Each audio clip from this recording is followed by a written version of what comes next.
Transform your Minecraft world into a Halloween wonderland with this quick guide on carving pumpkins. First, you'll need to locate a pumpkin. These can be found growing in most grassy biomes. Look for patches of them, often with vines leading to them. Once you've found a pumpkin, simply break it. To pick it up you can use your hand or any tool, but an axe works a little faster.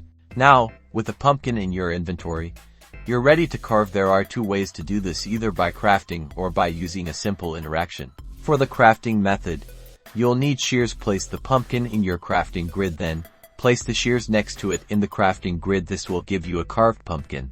Alternatively, if you find a pumpkin still growing in the world on its vine, you can use shears directly on it. Just right-click on the growing pumpkin with your shears equipped, and it will transform into a carved pumpkin right then and there.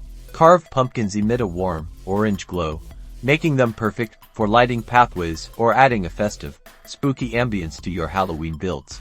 You can even wear a carved pumpkin on your head to go incognito from Enderman, though it does slightly obstruct your vision.